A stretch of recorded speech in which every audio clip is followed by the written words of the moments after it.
UL grad student and works as the violence prevention specialist for Western Tech, and I give the mic to her.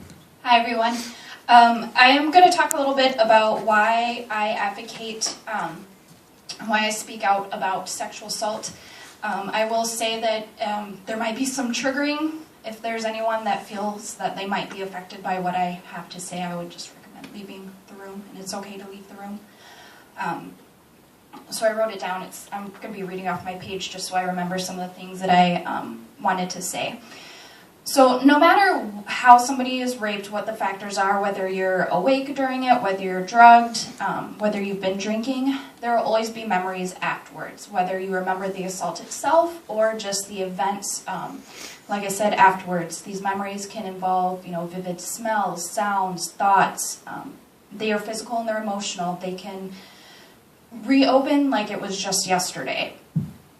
It doesn't matter if a victim has no recollection of the rep, because the events afterwards can be just as damaging, if not more, than the actual event itself.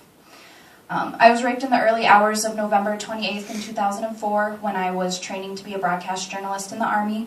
I was not conscious for most of the rape, but the events afterwards were very, very significant to me. I will remember the state of confusion when I woke up and I realized I was being raped. I remember being outside after escaping with little protection from the bitter cold.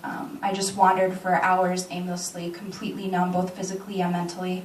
And every winter, it's really hard. I get taken back to that morning.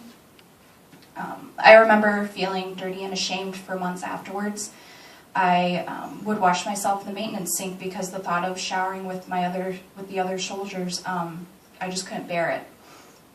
I remember finally getting the courage to report it, and I was greeted by hate and victim blaming.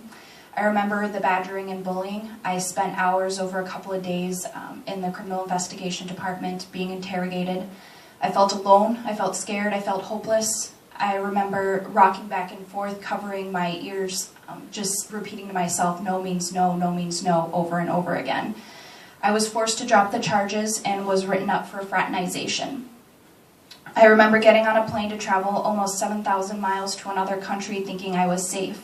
I remember coming out of a bathroom at a bar and seeing him. I ran back into the bathroom and locked myself away, crying for what seemed like hours.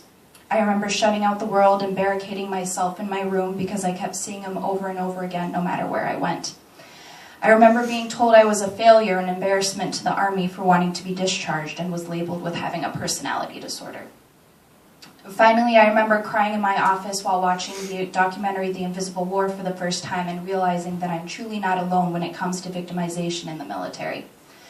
Last week, I traveled to Washington, D.C. on a scholarship through the Service Women's Action Network, and I met with over 100 other victims and their families of military sexual trauma.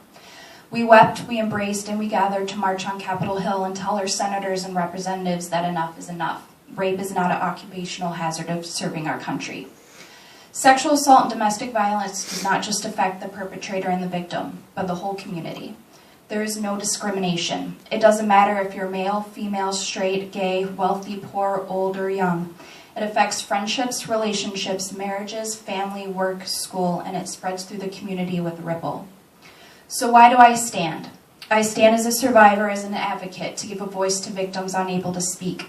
I stand to break barriers and bring truths to myths. I stand to educate, advocate, and support those in need. I stand because no victim should ever feel alone or ashamed. And I stand because no one should ever be a victim. Thank you.